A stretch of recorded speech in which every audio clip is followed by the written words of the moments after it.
Hey everybody, welcome back. I'm your Libido Doc, Dr. Diane, talking today about how to talk to your partner about novelty. So this has been a month. We're focusing on novelty this month, how to keep things hot and sexy and desired in long-term relationships. And one of the conversations we need to have is how to talk to your partner. So we talked about new positions and new places and new things and anal and toys and lube and all these things.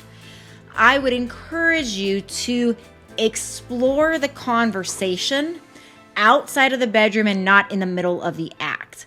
I've seen situations where even doing things like trying a new lube and trying to figure out like how to open the canister and how to open the bottle or whatever, I've seen situations where that can really disturb the mood. But beyond that, beyond disturbing the mood, it's also about trialing things and having your partner not have surprises. Because remember, everything with hormones, everything with libido, everything with sexuality is really based upon, in part, that drive, that how you're feeling in that moment. And it's about safety.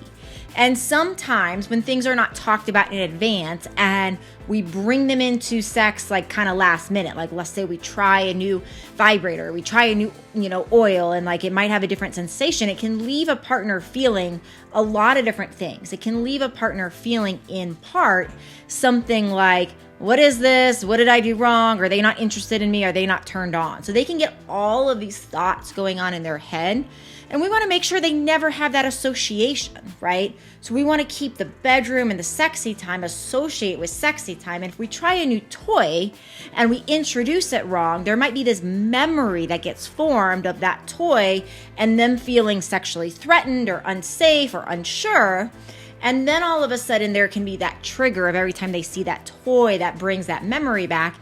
And all of a sudden, that's not something that is usable as easily in novelty. All of this stuff can be repatterned, but I'm trying to set you up for just success right from the beginning. So really, it's great when you get, it's like if you go back and you listen to the Positions and Novelty YouTube that I released just earlier this week, you can find a book I recommended in there, the Big Black Book of Sex Positions. And really, when you're talking and bringing some of this stuff in, use it as a flirtatious thing. Pull out your toy, pull out your new book.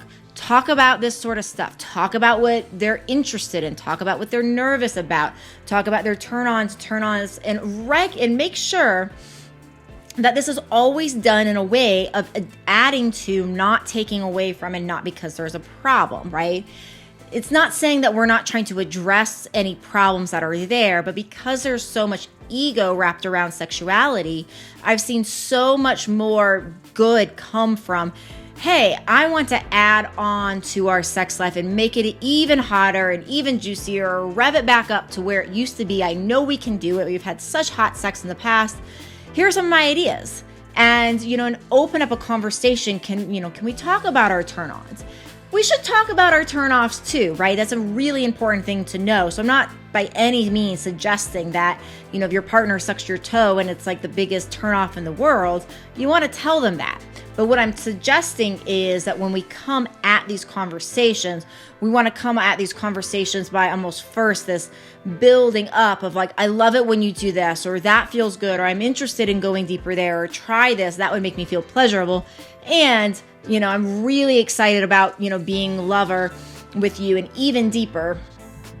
And then, once that groundwork is laid, then usually we can ask a question like, hey, I also want to share this other thing that isn't really doing it for me, and I want to make sure you know that. Like, can I tell you about that? So usually if we say it in that way, we ask a question, they're already feeling like how oriented you are in the conversation to getting closer to them, right? Having more sex, having more meaningful sex, having more connected sex. Usually if it's that foundation, and then we throw in something like, well, I don't really like when you suck my big toe, or whatever. Usually we can go very, very far with that type of conversation. So always interested in learning what you think and techniques you've had as far as conversation. Love community. So if there's something that you've had a lot of success with, as far as when you communicate about this with your partner, please put this in here so we can all learn and grow and share information together.